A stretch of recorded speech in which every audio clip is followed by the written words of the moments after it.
നമസ്കാരം. സുദർശനം അസ്ട്രോളജിയുടെ പുതിയൊരു അധ്യായത്തിലേക്ക് നിങ്ങളെവരെയും ഞാൻ സഹർഷം സ്വാഗതം ചെയ്യുന്നു. ഞാൻ കഴിഞ്ഞ ആഴ്ചയിൽ നമ്മൾ 2 വീഡിയോ ഈ മലയാള വർഷം, അതായത് 1200 ചിങ്ങമാസം 1-ാം തീയതി മുതലുള്ള അടുത്ത ചിങ്ങമാസം, അതായത് അടുത്ത 2025 ഓഗസ്റ്റ് 15-16 വരെയുള്ള ഒരു ഫലമാണ് ഞാൻ വാർഷിക ഫലമായിട്ട് നിങ്ങളുടെ മുമ്പിൽ അവതരിപ്പിക്കുന്നത്. അപ്പോൾ കഴിഞ്ഞ അധ്യായത്തിൽ 2 മേടം, ഇടവൻ രാശികളുടെ ഫലങ്ങൾ പറഞ്ഞിട്ടുണ്ട്. അപ്പോൾ ഈ എപ്പിസോഡിൽ ഞാൻ പറയുന്നത് മിഥുനൻ രാശിയുടെ ഫലമാണ്. അപ്പോൾ മിഥുനൻ രാശി എന്ന് പറയുമ്പോഴത്തേക്ക് മകയിരത്തിൻ്റെ പകുതിയും തിരുവാതിരയും പുണർദത്തിൻ്റെ മുക്കാലും വരുന്നതായ ആ മിഥുനൻ രാശിയുടെ ഫലത്തെ സംബന്ധിച്ചിടത്തോളം നമുക്ക് അന്ന് ഉദയസമയത്ത്, അതായത് ചിങ്ങമാസത്തിലെ 1-ാം തീയതിയുള്ള ഉദയസമയത്ത് ഗ്രഹസ്ഥിതി ഒന്ന് പരിശോധിച്ചുകൊണ്ട് ആ ഗ്രഹസ്ഥിതിയുടെ ഫലം നമുക്കൊന്ന് പരിശോധിക്കാം. അതായത് അന്ന് ചിങ്ങമാസം, ചിങ്ങത്തിൽ തന്നെ സൂര്യനാണ്. സൂര്യനും ബുധനും ശുക്രനും, ചിങ്ങലഗ്നമാണ്. 2-ൽ കേതു, 5-ൽ അന്ന് ചന്ദ്രൻ, 7-ൽ ശനി, 8-ൽ രാഹു, 10-ൽ ചൊവ്വയും നമുക്കവിടെ വ്യാഴവുമാണ് ഗ്രഹസ്ഥിതികളൊക്കെ. അപ്പോൾ ഈ ഗ്രഹസ്ഥിതികൾ വെച്ച് നമുക്ക് ചിന്തിക്കുമ്പോഴും മിഥുനൻ രാശിക്ക് എന്ത് കിട്ടും എന്നുള്ളതാണ്. എന്താണ് എൻ്റെ ഗുണദോഷ ഫലങ്ങൾ? എല്ലാവരും സുദർശനം അസ്ട്രോളജിയുടെ എല്ലാ എപ്പിസോഡുകളും ഒന്ന് ശ്രദ്ധിക്കുക. ഒരുപാട് വിഷയങ്ങൾ ഞാൻ അതിനകത്ത് പറഞ്ഞിട്ടുണ്ട്. കഴിഞ്ഞ ഒരുപാട് എപ്പിസോഡുകളിലൊക്കെ നമുക്ക് ഒരുപാട് കാര്യങ്ങൾ, നിങ്ങൾക്ക് അറിയേണ്ട കാര്യങ്ങളും പല കാര്യങ്ങളും, അല്ലെങ്കിൽ ജ്യോതിഷത്തെ പറ്റിയുള്ള പല കാര്യങ്ങളൊക്കെ ഞാൻ പറഞ്ഞിട്ടുണ്ട്. അതുകൊണ്ട് സുദർശന അസ്ട്രോളജിയുടെ മറ്റ് എപ്പിസോഡുകൾ നിങ്ങൾ കണ്ടുകൊള്ളുക. അപ്പോൾ ഞാൻ സുദർശന ജ്യോത്സ്യർ, കവലയൂർ. എന്താണ് നമുക്ക് മിഥുനൻ രാശിക്ക് കിട്ടുക? 12-ൽ വ്യാഴമാണ്. കഴിഞ്ഞ മെയ് മാസത്തിൽ ഈ വ്യാഴം 12-ൽ വന്നു. അപ്പോൾ നമ്മുടെ ഈ ചാരഫലം കൂടി ഇക്കാര്യത്തിൽ ഞാൻ കഴിഞ്ഞ ഘട്ടങ്ങളിൽ പറഞ്ഞിട്ടുള്ള വ്യാഴൻ്റെ മാറ്റവും ശനിയുടെ മാറ്റങ്ങളൊക്കെ സംസാരിച്ചിട്ടുണ്ട്. അത് നിങ്ങൾക്ക് ഈ പറയുന്ന മാറ്റവും ഇതുമായിട്ട് എങ്ങനെയാണ് നമുക്ക്, അപ്പോൾ അന്നൊരു പക്ഷേ ശുഭമോ അശുഭമോ ആയിട്ടുള്ള ഫലങ്ങൾ നിങ്ങൾ കേട്ടിരിക്കാം. അപ്പോൾ ഇവിടെ എങ്ങനെയാണ് ഇങ്ങനെ സംഭവിക്കുന്നത് എന്നുള്ള ചിന്തയും നമുക്ക് വരും. അപ്പോൾ ഒരു ഗ്രഹസ്ഥിതി എന്ന് പറഞ്ഞാൽ വ്യാഴം ഒരു വർഷം നമുക്ക് ഒരു രാശിയിൽ സഞ്ചരിക്കുന്നതാണ്. അപ്പോൾ വ്യാഴം ഒരു രാശിയിൽ 12 മാസം സഞ്ചരിക്കുമ്പോൾ ശനി 2.5 വർഷവും സഞ്ചരിക്കുന്നുണ്ട്. അപ്പോൾ അങ്ങനെ നോക്കുമ്പോഴത്തേക്ക് ആ ഗ്രഹങ്ങളുടെ ഫലങ്ങൾ ഇടയ്ക്ക് ചില ദോഷങ്ങളെയും ഗുണങ്ങളെയും ഇടയ്ക്ക് മാറി മാറി ഉണ്ടാക്കിക്കാൻ സാധ്യതയുണ്ട്. അതിൽ നമുക്ക് മാറി വരുന്ന മറ്റ് ഗ്രഹങ്ങളുടെ സ്വാധീനം കൂടി ഈ അവസരത്തിൽ ഉണ്ട്. അപ്പോൾ മിഥുനൻ രാശിക്ക് എങ്ങനെയാണ്? നമുക്ക് 12-ൽ വ്യാഴം നിൽക്കുന്നെങ്കിൽ വ്യാഴം ശത്രുക്ഷേത്രത്തിൽ എന്നുള്ള ഒരു വിഷയമൊക്കെ വരുന്നുണ്ട്. അപ്പോൾ വ്യാഴൻ്റെ 12-ൽ സ്ഥിതി സ്വപ്പ അശുഭകരമായ അനുഭവങ്ങളൊക്കെ നമുക്ക് ഉണ്ടായിരിക്കാൻ സാധ്യതകളുണ്ടെങ്കിൽ പോലും നമുക്കിവിടുത്തെ ഉദയത്തിൽ കർമാധിപതിയായിരിക്കുന്ന വ്യാഴം കർമ്മസ്ഥാനത്ത് രാഹുവിൻ്റെ നില, 10ാമത്തെ രാശിയിൽ രാഹു നിൽക്കുന്നത് ഒരു ദോഷമാണെന്ന് പറയാൻ പറ്റില്ല. എങ്കിലും കർമ്മസ്ഥാനത്തുണ്ടാകുന്ന കർമാധിപതിയായിരിക്കുന്ന ഗ്രഹം ദുരിതഭാവത്തെ ആശ്രയിച്ച് നിൽക്കുന്നത് ഒരു കണക്കിന് നമുക്കല്പം ദോഷഫലങ്ങളെ തൊഴിൽ മേഖലകളിലും ബിസിനസ്സിലൊക്കെ നമുക്ക് കുറച്ചുണ്ടായിരിക്കാമെങ്കിലും സാമ്പത്തികമായിരിക്കുന്ന വ്യയം നമുക്ക് കൂടുതൽ വരേണ്ട യോഗവും അതിനകത്ത് ഉണ്ടെന്നുള്ളതാണ്. ലഗ്നാധിപതിയായിരിക്കുന്ന ബുധൻ്റെ 4-ാം ഭാവത്തിലേക്കുള്ള ആരോഹണ ബലം അവിടെ നല്ലതാണ്. അപ്പോൾ വിശേഷിച്ചും നമുക്കിവിടെ ബുധനും ഈ ശുക്രനും ആദിത്യനും കൂടി ഒരു രാശിയിൽ, ശുക്രൻ അവിടെ ശത്രുക്ഷേത്ര ബലവും ശത്രുദോഷത്തിൽ രാശിയിലും, ബുധൻ അവിടെ നിപുണായോഗകർത്താവായിട്ടും, സൂര്യനവിടെ പൂർണ്ണമായിരിക്കുന്ന മൂലക്ഷേത്ര ബലവും ഒക്കെ ഉള്ളതുകൊണ്ട് നമുക്ക് ഈ വർഷം പൊതുവെ വളരെ ഗൗരവമായിട്ടുള്ള ദോഷങ്ങൾ നമുക്ക് ഉണ്ടാക്കില്ല എന്ന് തന്നെ പറയാം. ഭാഗ്യസ്ഥാനത്താണ് നമുക്ക് ശനി ഇപ്പോൾ സഞ്ചരിക്കുന്നത്. ഭാഗ്യസ്ഥാനത്ത് ശനി മിക്കവാറും വരുന്ന 2025 നമുക്ക് മാർച്ച് മാസത്തിലാണ് അതിന് മാറ്റമുള്ളത്. അത് 9-ൽ നിന്നും 10ാമത്തെ രാശിയിലേക്ക് കണ്ടകശനിയായിട്ട് നമുക്ക് വരുന്നുണ്ട്. പക്ഷേ അന്ന് കണ്ടകശനിയായിട്ട് വരുന്നുണ്ടെങ്കിലും വ്യാഴക്ഷേത്രങ്ങൾക്കുള്ള ശനിയെ സംബന്ധിച്ചിടത്തോളം അന്ന് ആ മാറ്റ സമയത്ത് ഞാൻ അതിനെപ്പറ്റി സംസാരിക്കുന്നതാണ്. അപ്പോൾ നമുക്കിപ്പോൾ കണ്ടകശനി ഇല്ലാതിരിക്കുമ്പോൾ അതിനെപ്പറ്റി സംസാരിക്കേണ്ട കാര്യമില്ല. അപ്പോൾ നമുക്ക് വേണ്ടതെന്ന് പറയുന്നത് 4-ൽ നിൽക്കുന്ന കേതുവിൻ്റെ സ്ഥിതി. അപ്പോൾ 10ാമത്തെ രാശിയിൽ രാഹു വരുമ്പോൾ 4-ൽ കേതുവും സഞ്ചരിക്കുന്നു എന്നുള്ളതാണ്. അത് അവരങ്ങനെ പരസ്പരം 7-ാം രാശികളിലാണ് സഞ്ചരിക്കുന്നത്. പുതിയ പുതിയ പദ്ധതികളെല്ലാം നമുക്ക് കൊണ്ടുവരാനുള്ള യോഗങ്ങളും കാരണങ്ങളും ബന്ധുമിത്രാദികളുടെ സഹകരണവും അതിൽ ചില വ്യക്തികളിൽ നിന്ന് നമുക്ക് പുറത്തുള്ള വ്യക്തികളിൽ നിന്ന് നമുക്ക് ചില ശത്രുതാ വിഷയങ്ങളൊക്കെ നമുക്ക് വരേണ്ട സാധ്യതകളും ഉണ്ട്. ലഗ്നാധിപതിക്ക് നേരത്തെ പറഞ്ഞതുപോലെ 4-ാം ഭാവത്തിലേക്കുള്ള ആരോഹണം വരുന്നത് കൊണ്ട് അവിടെ നമുക്ക് എന്തെങ്കിലും പുതിയ ഗൃഹമോ പുതിയ വാഹനമോ പുതിയ സ്ഥലങ്ങളോ ഒക്കെ വാങ്ങിക്കാനോ ഒക്കെ ഉള്ള സാധ്യതകൾ, എഴുത്തുകുത്ത് കാര്യങ്ങളിൽ ഒക്കെ ഉള്ള ഗുണകരമായ മാറ്റങ്ങൾ വരാനുള്ള സാധ്യതയും ആ സമയത്ത് വരുന്നുണ്ട്. വിദ്യാർത്ഥികളെ സംബന്ധിച്ചിടത്തോളം നല്ല പരീക്ഷയിൽ വിജയവും പ്രാപ്തിയും ഒക്കെ ഉണ്ടാകാനുള്ള, ബുദ്ധിശക്തി വർധനമൊക്കെ ഉണ്ടാകാനുള്ള യോഗം അവിടെയുണ്ട്. പിന്നെ രണ്ടാമത് നോക്കുമ്പോഴത്തേക്കും ഉദ്യോഗാർത്ഥികളെ സംബന്ധിച്ചിടത്തോളവും അവർക്ക് അനുകൂലമായ സാഹചര്യങ്ങളാണ് അവിടെ ഉള്ളത്. എന്തും ലഗ്നാധിപൻ്റെ ഒരു ബലം, അവിടെ ലഗ്നാധിപൻ്റെ ഒരു ബലമെന്ന് പറയുമ്പോഴത്തേക്ക് അതൊരു വലിയ വിശേഷമാണ്, നമുക്ക് ചിന്തിക്കേണ്ടി വരുന്നുണ്ട്. അപ്പോൾ അത് നല്ല നല്ല ഗുണാനുഭവങ്ങൾ നമുക്ക് അവിടെ ഉണ്ടാക്കിക്കും എന്നുള്ളതാണ് ഫലം ചെയ്യുന്നത്.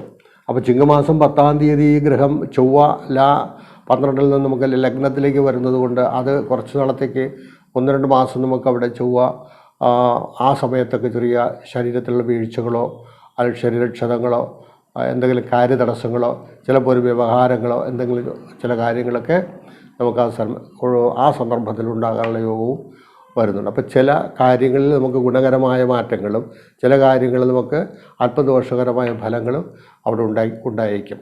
ഭൂമി സംബന്ധമായിരിക്കുന്ന കാര്യങ്ങളിൽ നമുക്ക് നേരത്തെ പറഞ്ഞ അനുകൂലമായ ഭാവം ഉള്ളതുപോലെ തന്നെ നേരത്തെ എന്തെങ്കിലും ഭൂമി സംബന്ധമായ വ്യവഹാരങ്ങളോ അല്ലെങ്കിൽ കൊടുക്കൽ വാങ്ങലുകളോ കൊടുക്കാനിരിക്കുന്ന ഭൂമികളെ സംബന്ധിച്ച് അതിൻ്റെ പൂർണ്ണതയിലേക്ക് വരാൻ ഒത്തിരി ബുദ്ധിമുട്ടുകളുണ്ട്. വിദേശവാസത്തെ സംബന്ധിച്ചിടത്തോളവും വിദേശവാസം ചിലപ്പോൾ തടസ്സങ്ങൾ നേരിടും, എങ്കിൽ തന്നെയും ഫലപ്രാപ്തിയിലേക്ക് വരാൻ അവിടെ യോഗമുണ്ട്. വിശേഷിച്ചും വിദേശത്ത് ചെന്ന് ചെയ്യേണ്ട തൊഴിൽ മേഖലകളിൽ നമുക്ക് കുഴപ്പമില്ലാതെ മുന്നോട്ട് പോകാനുള്ള സാധ്യതയും കാണുന്നുണ്ട്. വിദേശത്ത് താമസിക്കുന്നവരെ സംബന്ധിച്ചിടത്തോളം അവിടെ ചിലപ്പോൾ ചില ജോലി നഷ്ടങ്ങൾ വരേണ്ട സാഹചര്യം, അല്ലെങ്കിൽ ജോലിയിൽ നിന്ന് മാറുമോ, ജോലിയിൽ നിന്നുള്ള സ്ഥാനഭ്രംശം എന്തെങ്കിലും ഉണ്ടാകുമോ എന്നൊക്കെ ഉള്ളൊരു സംശയമൊക്കെ അവിടെ ഉണ്ടാകുമെങ്കിലും അത് നിലനിർത്തി കൊണ്ടുപോകാനുള്ള സാഹചര്യവും കാണിക്കുന്നുണ്ട്.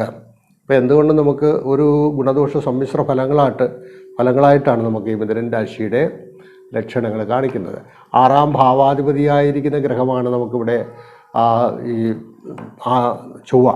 അപ്പോൾ 6-ാം ഭാവാധിപതിയായിരിക്കുന്ന ചൊവ്വ ലഗ്നത്തിൽ വരുമ്പോൾ അവിടെ ആരോഗ്യപരമായിരിക്കുന്ന വിഷയങ്ങളെ സംബന്ധിച്ചിടത്തോളം നമുക്ക് നിലവിലുള്ള എന്തെങ്കിലും രോഗങ്ങൾ വർദ്ധിക്കാനോ ആശുപത്രിയിൽ പിന്നെ സമീപിക്കേണ്ട ആവശ്യങ്ങൾ, ഒരു ഡോക്ടറെ സമീപിച്ച് ചികിത്സ തേടേണ്ട ആവശ്യങ്ങൾ വന്നേക്കാം എന്നുള്ളത് ശ്രദ്ധിക്കുക. നേരത്തെ പറഞ്ഞു അപകടങ്ങൾ, ഒരു വീഴ്ചകളോ ക്ഷതങ്ങളോ ഒക്കെ ലഗ്നേ കുജേ ക്ഷതധനു എന്നാണല്ലോ. അപ്പോൾ അവിടെ ക്ഷതധനു എന്നുള്ള ഒരു ഫലം അവിടെ വന്നിട്ടുണ്ട്. ഉള്ളത് ആ കാര്യത്തിലൊക്കെ വാഹനം ഓടിക്കുന്നവരൊക്കെ ശ്രദ്ധാപൂർവം പോകുന്നതൊക്കെ നല്ലതാണ്. പിന്നെ ഈ വിഷയത്തിൽ നമുക്ക് 7-ാം ഭാവാധിപതിയായിരിക്കുന്നതായ വ്യാഴൻ്റെ 12-ൽ സ്ഥിതി എന്ന് പറയുന്നത് വിവാഹം കാംക്ഷിച്ചിരിക്കുന്നത് സംബന്ധിച്ചിടത്തോളം അവർക്ക് തടസ്സങ്ങൾ വരാനുള്ള യോഗവും അവിടെ ഉണ്ട്. നടന്ന് കിട്ടാനുള്ള ഒരു ബുദ്ധിമുട്ട് തൽക്കാലത്തേക്ക് കാണിക്കുന്നുണ്ട്. അപ്പോൾ 7-ാം ഭാവത്തെ സംബന്ധിച്ച് വിവാഹിതരായിരിക്കുന്നവരെ സംബന്ധിച്ചുള്ള ദാമ്പത്യപരമായിരിക്കുന്ന ചില കലഹങ്ങളോ പ്രയാസങ്ങളോ ഉണ്ടാകാം. അങ്ങനെയൊക്കെ കോടതി വ്യവഹാരങ്ങളോ കാര്യങ്ങളോ ഒക്കെ സംഭവിക്കാനും അവിടെ യോഗം കാണുന്നുണ്ട്. ഭാഗ്യാധിപതിക്ക് അവിടെ ബലമിരിക്കുന്നത് കൊണ്ട് ഭാഗ്യങ്ങളും വന്നു ചേരും എന്നുള്ളതാണ്. അവിടെ ശനിക്ക് അവിടെ ഈ മൂലക്ഷേത്ര ബലമുള്ളത് കൊണ്ട് അതിനുള്ള ഒരു സാധ്യത അവിടെ. മാത്രമല്ല ബുധശുക്രന്മാരുടെയും സൂര്യൻ്റെ ദൃഷ്ടിയും ആ രാശിയിലേക്ക് നമുക്ക് ഉണ്ട് എന്നുള്ളതാണ്. മാത്രമല്ല ഈ വ്യാഴം നമുക്കിപ്പോൾ 12-ലാണെന്ന് പറഞ്ഞു, അതിൻ്റെ ചില ദോഷങ്ങളെ സംബന്ധിച്ച് ഞാൻ സൂചിപ്പിച്ചിട്ടുണ്ട്. അപ്പോൾ അവിടെ കർമാധിപതിയാണെന്നുള്ളതും അതുകൊണ്ടുണ്ടാകുന്ന വിഷമങ്ങളെ പറഞ്ഞിട്ടുണ്ട്. ഇവിടെ ഭാഗ്യത്തിന് ദോഷമില്ലെന്നും പറയുന്നു. ഇതെങ്ങനെയാണ്? ഇവിടെ ഭാഗ്യം എന്ന് പറയുന്നത് ഒരു വിഷയത്തെ കേന്ദ്രീകരിച്ചില്ല. നമുക്ക് തൊഴിൽപരമായിട്ടും സാമ്പത്തികപരമായിട്ടും കുടുംബ ജീവിത സംബന്ധമായിട്ടും അങ്ങനെ ആരോഗ്യപരമായിട്ടും അങ്ങനെ ലൗകിക ജീവിതത്തിൻ്റെ എല്ലാ മേഖലകളിലെയും ഒന്നിച്ചു ചേർന്ന ഒരു സൗഭാഗ്യകരമായിരിക്കുന്ന അവസ്ഥയാണ് അവരുടെ ഭാഗ്യം എന്ന് പറയപ്പെടുന്നത്. പിന്നെ പിതാവിൽ നിന്നുണ്ടാകുന്ന ദോഷങ്ങളെന്ന് വരാനുള്ള സാധ്യതകൾ, മാതൃപിതൃ ബന്ധങ്ങളിലൊക്കെ ഉറച്ചു നിന്ന് പോകാനുള്ള സാധ്യതയൊക്കെ കാണുന്നുണ്ട്. സഹോദരങ്ങളിൽ നിന്ന് നമുക്കൊരു പക്ഷേ അല്പം വിഷമം ഉണ്ടാകുമെങ്കിലും അതൊരു ദോഷമല്ല. കാരണം ഇവിടെ സഹോദരകാരകനായ ഗ്രഹം ലഗ്നത്തിൽ വന്നിരിക്കുന്നത് കൊണ്ട് മാത്രമല്ല സഹോദര ഭാവത്ത് ഈ സൂര്യൻ്റെ ബലം അവിടെ ഉള്ളത് കൊണ്ടും ശനിയുടെ ദൃഷ്ടി ഉള്ളത് കൊണ്ടും അവിടെ രണ്ട് കാര്യമുണ്ട്. കുറച്ച് ശുഭാവസ്ഥകൾ ഉണ്ടാക്കിക്കാനും അതുകൊണ്ട് ചില ദോഷങ്ങൾ വന്നുകൂടാനും ഒക്കെ സാധ്യതകളുണ്ട്. പിന്നെ എന്തായാലും നമ്മൾ ശ്രദ്ധിക്കേണ്ടത് ഈ ദൈവിക കാര്യങ്ങളിൽ കുറച്ചൊരു ശ്രദ്ധ കൊടുക്കുക എന്നുള്ളതാണ്. ഇപ്പോൾ നമുക്ക് വേറൊരു കാര്യം കൂടെ ഉണ്ട്. ഈ ചാരഫലങ്ങൾ കേൾക്കുമ്പോൾ ആ ചാരഫലത്തെ മാത്രം നമ്മൾ ബേസ് ചെയ്ത് മുന്നോട്ട് പോയാൽ ഒക്കത്തില്ല. നമ്മൾ വേണ്ടതെന്ന് പറയുന്നത് നമുക്ക് ഈ രാശിക്കാരുടെ അവർക്ക് എന്താണ്, അവരുടെ ജാതകനില എന്താണ്. ചിലർക്കെല്ലാം കാലദോഷങ്ങളൊക്കെ വന്നിരുന്നാലും പെട്ടെന്ന് കൂടുതലൊന്നും അവർക്ക് അനുഭവപ്പെട്ട് വരാറില്ല. കാരണം എന്തായിരിക്കാം? അവരുടെ ജാതകത്തിൽ ചില യോഗങ്ങളൊക്കെ കാണാം. ആ യോഗങ്ങളനുസരിച്ചുള്ള ദശകളും അപഹാരങ്ങളും ഒക്കെ ഈ സന്ദർഭത്തിൽ കടന്നുപോയിക്കൊണ്ടിരിക്കും. പിന്നെ അടിസ്ഥാനപരമായി എന്താണോ അവരുടെ ജാതകത്തിൽ നിശ്ചയിക്കപ്പെട്ടിട്ടുള്ളത് അതിനെ വലുതായിട്ട് മാറ്റങ്ങൾ കൊണ്ടുവരാനും കഴിയത്തില്ല. ഉദാഹരണമായിട്ട് കേസരി യോഗം, അഖണ്ഡ സാമ്രാജ്യ യോഗം, നീചഭംഗ രാജയോഗം, രാജയോഗങ്ങൾ, അങ്ങനെ അനവധി യോഗങ്ങളൊക്കെ ഒരു ജാതകത്തിലുണ്ട്. ഒരു ജാതകത്തെ സംബന്ധിച്ചിടത്തോളം നമ്മൾ പ്രത്യക്ഷത്തിൽ നോക്കിയാൽ വലിയ യോഗങ്ങളൊന്നും കാണുന്നില്ലെങ്കിലും അങ്ങോട്ട് ഇറങ്ങി ചിന്തിക്കുമ്പോൾ പല പല യോഗങ്ങളും ആ ജാതകനെ നയിക്കുന്നതായിട്ട് കാണാം. അപ്പോൾ ആ ജാതകനെ ആ രീതിയിലുള്ള യോഗങ്ങളുള്ളത് കൊണ്ടാണ് ഈ ജാതകൻ അങ്ങനെ ഒരു നിലവാരത്തിലേക്ക് എത്തിപ്പെടുന്നത് എന്നുള്ളതാണ്. പിന്നെ ചിലതിൽ ദാരിദ്ര്യ യോഗങ്ങൾ കാണും. അപ്പോൾ ദാരിദ്ര്യ യോഗം ഉണ്ടെങ്കിലോ അല്ലെങ്കിൽ ശകടയോഗം, ഇങ്ങനെയുള്ള യോഗങ്ങളുണ്ടെങ്കിൽ തീർച്ചയായിട്ടും ആ ജാതകനെ സംബന്ധിച്ചിടത്തോളം എത്ര സാമ്പത്തികമായ പുരോഗതികളൊക്കെ ഉണ്ടായിരുന്നാൽ വീണ്ടും അത് താഴോട്ട് കൊണ്ടുവരികയും ദാരിദ്ര്യത്തിൻ്റെ അവസ്ഥയിലേക്ക് കൊണ്ടുപോവുകയും ഒരു കാലത്തും ജീവിതകാലത്ത് കടം തീരാതെ വരികയും തൻ്റെ വസ്തുവകൾ തന്നെ വിറ്റ് തന്നെ ജീവിക്കേണ്ട അവസ്ഥകളൊക്കെ ഉണ്ടായത് വരാം. അപ്പം അതൊക്കെ നമ്മുടെ ജാതകത്തിലുണ്ടോ? അങ്ങനെയാണെന്നുണ്ടെങ്കിൽ ആ ഫലങ്ങൾ എങ്ങനെ ഇരിക്കും? അതൊക്കെ നമ്മൾ ജാതക പരിശോധന കൂടി ചെയ്തുകൊള്ളുന്നത് നല്ലതാണ്. പിന്നെ ഏതൊരു ദശാകാലമാണോ നമുക്കിപ്പോൾ നടക്കുന്നത് ആ ദശയ്ക്കുള്ളതായ ദേവന്മാരെ, അതാത് ദേവതകളെ ഭജിക്കുക. പിന്നെ ഒരു പക്ഷേ അങ്ങനെ നമുക്ക് കണ്ടെത്താൻ കഴിഞ്ഞില്ലെങ്കിൽ പോലും ശിവൻ, വിഷ്ണു, പിന്നെ ദേവി, അപ്പോൾ ശൈവം, ശാക്തയും വൈഷ്ണവുമായിട്ടുള്ള ആ പൂജകളൊക്കെ നിങ്ങൾ ചെയ്യിച്ച് നിങ്ങൾ പ്രാപ്തി കൈവരിക്കുക. നല്ല ഫലങ്ങളൊക്കെ നിങ്ങൾക്ക് ഉണ്ടാകും. എല്ലാവർക്കും നല്ല സുഖം ഉണ്ടാകട്ടെ എന്ന് പ്രാർത്ഥിക്കുന്നു. എല്ലാവർക്കും ഓണാശംസകൾ ഞാൻ നേരുന്നു. അതുപോലെ തന്നെ നിങ്ങളുടെ വ്യക്തിപരമായ കാര്യങ്ങൾ അറിയാൻ ആഗ്രഹിക്കുന്നുണ്ടെങ്കിൽ അതിന് ചെയ്യേണ്ടത് നിങ്ങൾ വാട്സാപ്പിലേക്ക് എൻ്റെ മെസ്സേജ് അയക്കുകയോ അല്ലെങ്കിൽ വിളിക്കുകയോ ചെയ്യുക. എല്ലാവർക്കും നല്ലത് വരട്ടെ എന്ന് പ്രാർത്ഥിച്ചുകൊണ്ട് നിർത്തുന്നു. തൽക്കാലം നമുക്ക് മിഥുനൻ രാശിയുടെ ഫലത്തിൽ നിന്നും അടുത്ത കർക്കിടകൻ രാശിയുടെ ഫലത്തിലേക്ക് പോകാം. നമസ്കാരം.